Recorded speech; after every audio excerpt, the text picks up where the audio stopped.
आज हम गुजरात के ऐसे शख्स की कहानी बताएंगे जो दौलत के मामले में अंबानी को भी टक्कर दे रहा है। हर दिन नए नए बेंचमार्क सेट कर रहा है और न सिर्फ भारत में बल्कि पूरी दुनिया में दबदबा बना रहा है। हम बात कर रहे हैं भारत के मशहूर बिजनेसमैन गौतम अडानी की, जिन्हें एक वक्त था कि आर्थिक तंगी के कारण पढ़ाई छोड़नी पड़ी थी, लेकिन आज यह एयरपोर्ट से लेकर बंदरगाह और कोयला से लेकर घरों में इस्तेमाल होने वाली तेल तक से पैसा कमा रहे हैं। लेकिन बहुत कम लोग ऐसे हैं जो इनके बारे में जानते हैं। अगर आप गौतम अडानी की राज जानना चाहते हैं तो देखिए उनकी जिंदगी और व्यापार का सफरनामा। गौतम अडानी यूं तो रिलायंस इंडस्ट्री के संस्थापक धीरूभाई अंबानी ही तरह पहली पीढ़ी के बिजनेसमैन हैं, लेकिन उनकी नेटवर्थ बाकी उद्योगपतियों से कई ज्यादा है, क्योंकि एक डायलॉग है जो गौतम अडानी ने सिद्ध किया कि कोई भी धंधा छोटा या बड़ा नहीं होता और धंधे से बड़ा कोई धर्म नहीं होता। अब हम ऐसा इसलिए कह रहे हैं क्योंकि समय के साथ जो अडानी जी को धंधा मिला, उन्होंने उसे पूरे मन से किया और सक्सेस होते चले गए, लेकिन उन्हें फर्श से अर्श तक पहुंचने तक का सफर काफी कठिनाइयों से भरा हुआ है। इनका जन्म 1962 में अहमदाबाद के एक आर्थिक रूप से कमजोर परिवार में हुआ। पिता का छोटा सा काम था, लेकिन कुछ खास नहीं चल रहा था। ऐसे में वक्त के साथ आर्थिक हालत बहुत बिगड़ती जा रही थी, जिसकी वजह से गौतम अडानी को अपनी पढ़ाई बीच में ही छोड़नी पड़ी और काम के लिए हाथ पैर मारने पड़े। इसी बीच वह बड़े शहर बड़ी उम्मीद लेकर कम उम्र में ही मुंबई आ गया, जहाँ शुरुआत में तो काफी संघर्ष करना पड़ा, लेकिन कुछ वक्त के बाद उन्हें एक डायमंड सप्लायर के वहाँ नौकरी मिल गई। 3 साल तक काम करने के बाद उन्हें समझ में आया कि जिंदगी में करना क्या है, इसलिए वह नौकरी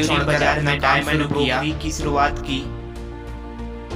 गौतम अडानी को अपनी जिंदगी का राय पता था, यानी वो काम क्यों कर रहे हैं, इसलिए उन्होंने जी तोड़ मेहनत की और कम उम्र में ही धंधा दौड़ा दिया। लेकिन उनकी किस्मत चमकी 1981 से, जब उनके बड़े भाई ने उन्हें अहमदाबाद बुलाया। दरअसल भाई ने सामानों को लपेटने वाला प्लास्टिक की कंपनी खरीदी, मगर वे चल नहीं रही थी, क्योंकि जो कच्चा माल चाहिए था वो जरूरत के हिसाब से नहीं मिल रहा था। बाहर देशों से कच्चे माल को इम्पोर्ट करना पड़ रहा था। इसे एक अवसर के तौर पर देखते हुए अडानी ने पंडाला पोर्ट पर प्लास्टिक ग्रेन्यूल्स का आयात शुरू किया और 1888 में शुरू किया अडानी एक्सपोर्ट, जिसका नाम बदलकर बाद में अडानी इंटरप्राइजेस कर दिया गया। इस कंपनी में धातु, एग्रीकल्चर प्रोडक्ट और कपड़े की कमोडिटी ट्रेडिंग होती थी। काम चल पड़ा तो कुछ ही साल में ये कंपनी और अडानी इस बिजनेस से बड़ा नाम बन गया। फिर 1994 में अडानी इंटरप्राइजेस को शेयर बाजार में लिस्ट कर दिया गया। अडानी ग्रुप ने नीचे रेल लाइन भी बनाई ताकि अनाज को लाने और ले जाने में आसानी हो। अब गौतम अडानी को काले कोयले से भी पैसा दिखा। उन्होंने डोमेस्टिक इलेक्ट्रिसिटी का जनरेशन किया, बड़े बड़े राज्यों में बिजली सप्लाई करना शुरू की, लेकिन इतने बड़े पावर प्लांट को चलाने के लिए जरूरत से ज्यादा कोयला चाहिए था, इसलिए दिमाग चलाया और ऑस्ट्रेलिया के एक कोल माइन को खरीद लिया। फॉर्च्यून इंडिया मैग्नीज के मुताबिक 2010 में अडानी ने लिंक एनर्जी से 12,147 करोड़ में कोयला खदान खरीदी थी। इस खदान में 7.8 बिलियन टन के खनिज का भंडार था, जिससे हर साल 60 मिलियन टन कोयला पैदा कर सकते थे। इंफ्रास्ट्रक्चर की कमी से इंडोनेशिया में मौजूद तेल, गैस और कोयला के लिए अडानी ग्रुप साउथ सुमात्रा से कोयला ढलाई के लिए 1.5 अरब डॉलर निवेश करने की घोषणा की। उस समय इंडोनेशिया इन्वेस्टमेंट अथॉरिटी ने बताया था कि अडानी ग्रुप 5 करोड़ टन की क्षमता वाले एक कोल हैंडलिंग पोर्ट का निर्माण करेगा और साउथ सुमात्रा को आइलैंड की खदानों से कोयला निकालने के लिए रेल लाइन बिछाना पड़ेगा। इसी तरह अडानी अपना कारोबार फैलाते गए और पैसा अकाउंट में आता चला गया, जिससे अडानी साम्राज्य का कारोबार 2002 में 76.5 करोड़ डॉलर था, वो 2014 तक आते आते 10 अरब डॉलर हो गया। साथ ही वक्त की जरूरत को देखते हुए अडानी ग्रुप ने नेचुरल गैस के क्षेत्र में भी बिजनेस को बढ़ाया और 2017 में सोलर पीवी पैनल बनाना शुरू किया। उधर बंदरगाह और रेल लाइन को निजी करने के बाद अडानी ने एयरपोर्ट की तरफ उड़ान भरी और 2019 में अहमदाबाद, लखनऊ,